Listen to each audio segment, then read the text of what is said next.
Good evening, everyone. I'm Nicole. Today I'm going to do the presentation on my project, which is about the historical buildings in Central. And the location is in Central and Western districts, but the buildings are mainly in Central. So I would like to talk about my abstract first.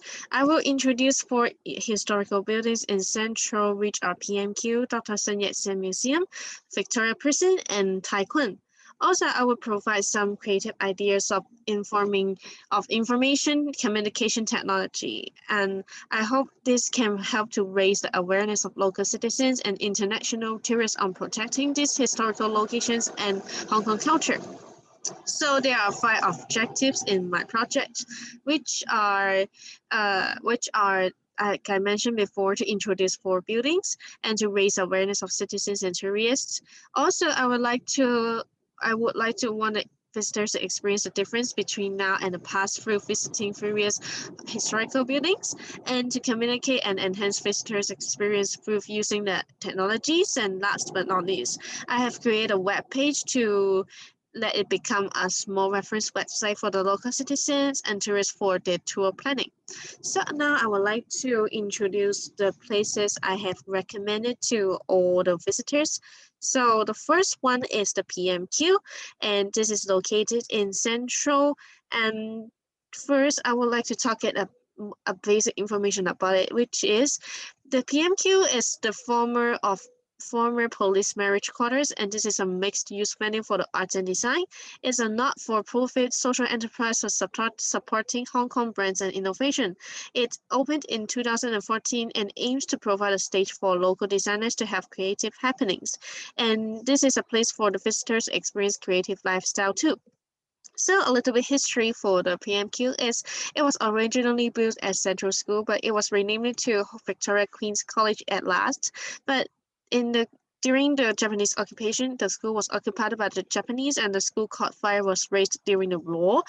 Luckily, in 1951, it was reconstructed as the junior policeman marriage quarters, and it provided 140 single room units and 28 double room units for the officers to have a quick access to their central police station. In 2020, it left vacant and it was renovated in 2009 due to the Conserving Central project. And in 2010, it was leased as a Grade 3 historic building. And the building was renamed PNQ and reopened to the public in 2014. So next, I would like to show the photo. Yeah, this is the PMQ, but inside the PMQ, there are some historical sites for the people to visit. Like for example, there's a former Central Junior Police called Clubhouse and underground interception area for people to visit and to learn the history of Hong Kong. Next is the Dr. Sun Yat-sen Museum.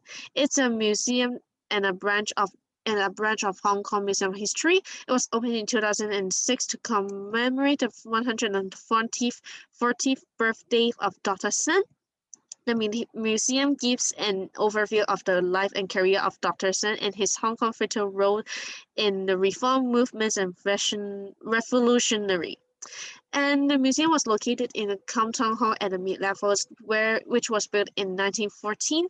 And in the 1960, the building was later purchased by the one of the Church of Jesus Christ and changed the building into the worship used worship used.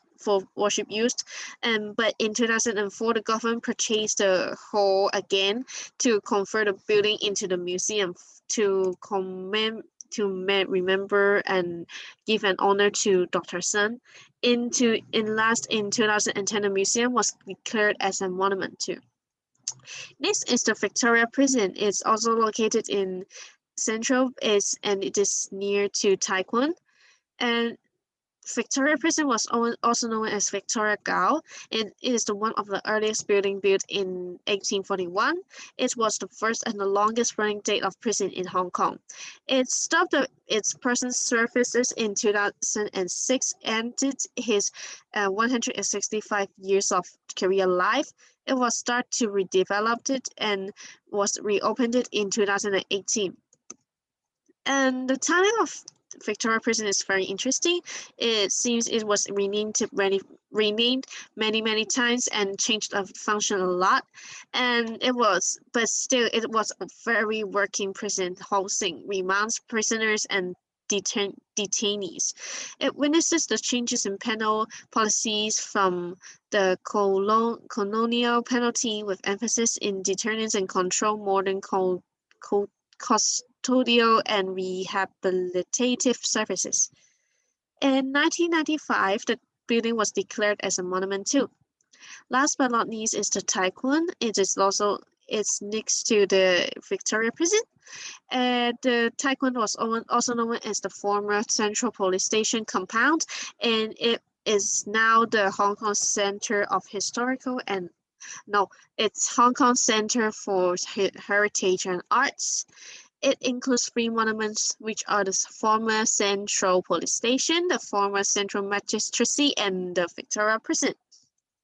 It was conserved by the Hong Kong Jockey Club and the Government of Hong Kong SAR, and it aims to provide the best heritage and arts experience to cultivate the knowledge and appreciation of contemporary art, performing arts, and history in the community, according to the Tycoon official.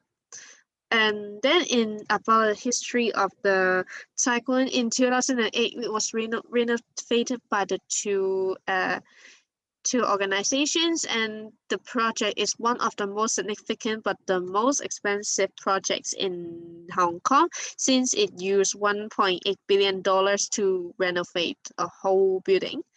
And during the construction in 2016, a wall and a roof collapsed, and the building department was responsible for the accident, as is reportedly triggered by the failure of a brake pier that had been undermined. And after finished the construction, the site was reopened as Taekwon in 2018. Now I would like to provide some ideas of using information technology to enhance tourist experiences. First, I would like to introduce 360 virtual reality experiences. So VR is actually the use of computer technology to create a simulated environment for people to experience different things in the virtual world. And why it is helpful? Because it can help to enhance the entertainment of visitors while they are using the technology to immerse themselves into Hong Kong history and flashbacks. Visitors can use the VR to experience and have a 360 view to the surroundings in the virtual world. They can see the changes of the historical building in a fast-forward mode and then stop at a specific moment if they want to. At this specific moment, they can walk into the building and they can visit the building inside, what was inside the building, and they can learn more about the history of Hong Kong. It also helped to raise the local citizens and international tourist awareness on protecting these historical monuments while learning history. So next is the AR poster. AR is an interactive experience where it combines the real and virtual worlds by real-time interaction and by the 3D registration of virtual and real objects. The difference between AR and VR is the environment, where AR is based on the reality. In this case, the visitors would download a special app for scanning AR posters, and then after scanning, they can watch a short video about the history of the building and on their phone, and then they can leave a comment of the poster after the short video ends. AR poster can also help the visitors to save their memory by sending a look back message every year. This reveals the objectives of the experience, the differences between the now and the past. Last but not least is the QR code that I would like to mention. QR code also means quick responsive code. It's technically a type of matrix code with dots, and it can be scanned quickly by a cell phone with a built-in QR scanner.